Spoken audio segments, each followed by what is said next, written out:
क्या आपने कभी किसी को सिर्फ दिखावे के लिए कुछ करते देखा है? जैसे महंगे फोन, झूठी शान या इंस्टाग्राम पर लग्जरी लाइफ दिखाना, जबकि असल में ईएमआई की किश्तें ही पूरी नहीं हो पा रही हो। अब सोचिए, अगर ये सब 1930 के जमाने में हो रहा होता, जब ना इंस्टाग्राम था, ना कार, लेकिन दिखावे की बीमारी तब भी थी। नमस्कार दोस्तों, जीवन पथ पर आपका हार्दिक स्वागत है, जहां हम बात करते हैं उन किताबों की जो जीवन की सच्चाइयों को आईने की तरह दिखाती हैं। आज हम बात करेंगे मुंशी प्रेमचंद के अद्भुत उपन्यास गबन की, जो 1931 में प्रकाशित हुआ था और जो मध्यम वर्गीय समाज के उस दौर की हकीकत बयां करता है जब लोग ईमानदारी से ज्यादा इज्जतदार दिखने की कोशिश में अपने जीवन को बर्बाद कर बैठते थे। कहानी के केंद्र में है रमानाथ, एक साधारण सरकारी कर्मचारी और उसकी पत्नी जालपा।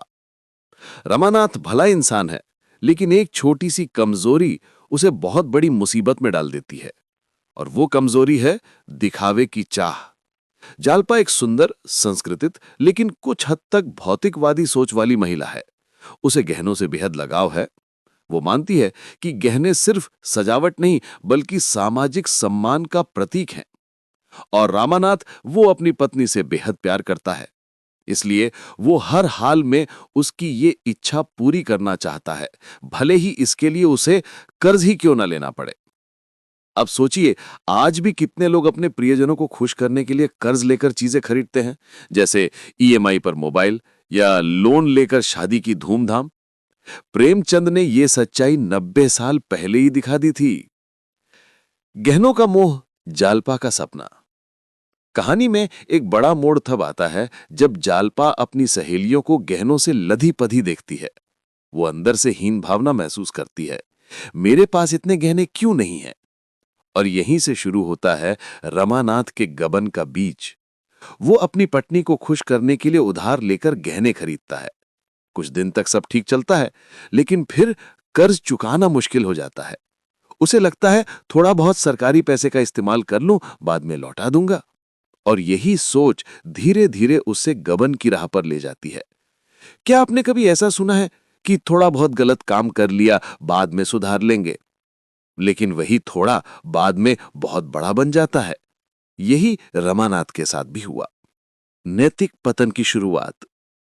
रमानाथ का गबन कोई बड़ी साजिश नहीं थी। वो कोई अपराधी नहीं बनना चाहता था। वो बस अस्थाई झूठ में फंस गया था। एक तरफ उसका प्यार था जालपा के लिए, और दूसरी तरफ समाज का दबाव कि लोग क्या कहेंगे। आज के समाज में भी तो यही हो रहा है। हम दूसरों के दिखावे से प्रभावित होकर अपनी सच्चाई भूल जाते हैं। गबन इसी मानसिकता पर चोट करता है। प्रेमचंद लिखते हैं कि मनुष्य का असली पतन तब होता है जब वो अपनी आत्मा की आवाज को दबा देता है, और रमानाथ वही कर बैठता है। वो खुद से झूठ बोलता है, और यही झूठ धीरे धीरे उसकी दुनिया हिला देता है। जालपा का परिवर्तन, दिखावे से जागरूकता तक। अब कहानी यहां एक बहुत सुंदर मोड़ लेती है। जब रमानाथ पकड़ा जाता है, जालपा को एहसास होता है कि उसकी गहनों की चाह नहीं उसके पति को अपराधी बना दिया था। वो अपने गहने बेच देती है ताकि कर्ज चुकाकर रमानाथ को बचाया जा सके।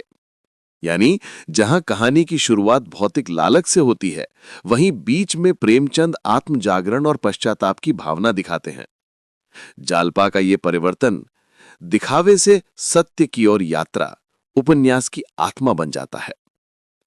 प्रेमचंद की नजर में मध्यम वर्ग। प्रेमचंद ने गबन में सिर्फ एक पति पत्नी की कहानी नहीं लिखी, बल्कि उन्होंने दिखाया कि कैसे मध्यम वर्ग उस समय नैतिकता और सामाजिक दबाव के बीच पिस रहा था। वो दिखाना चाहता था कि सम्मान पाने की चाह कितनी खतरनाक हो सकती है। जब इंसान खुद को ईमानदार रखने की बजाय इज्जतदार दिखने की कोशिश करता है, तो वो धीरे धीरे अपने नैतिक मूल्यों को खो देता है। आज के जमाने में भी तो यही होता है।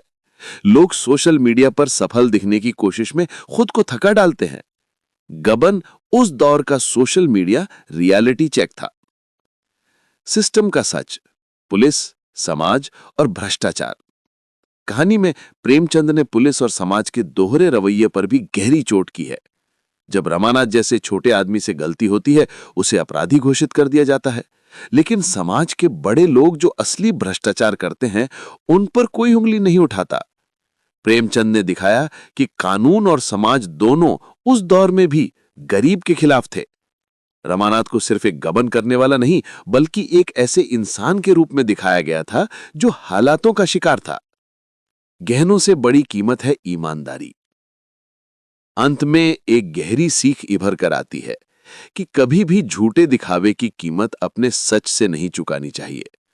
प्रेमचंद हमें सिखाते हैं कि सच्चा सम्मान दौलत या गहनों में नहीं, बल्कि चरित्र और ईमानदारी में है। तो दोस्तों, गबन का पहला भाग हमें यह सोचने पर मजबूर करता है कि कहीं हम भी रमानाथ की तरह तो नहीं बन रहे, जो दूसरों को खुश करने की कोशिश में खुद को खो रहा है। सोचिएगा जरूर। भाग 2 में हम जानेंगे कि कैसे रमानाथ अपने कर्मों का सामना करता है, क्या जालपा उसे माफ कर पाती है, और प्रेमचंद ने इस कहानी के जरिए आज के समाज को क्या चेतावनी दी थी। अगर ये कहानी आपको सोचने पर मजबूर करती है तो वीडियो को लाइक करें, शेयर करें और चैनल जीवन पथ को जरूर सब्सक्राइब करें, क्योंकि यहां हम सिर्फ किताबें नहीं, जीवन के रास्ते खोजते हैं।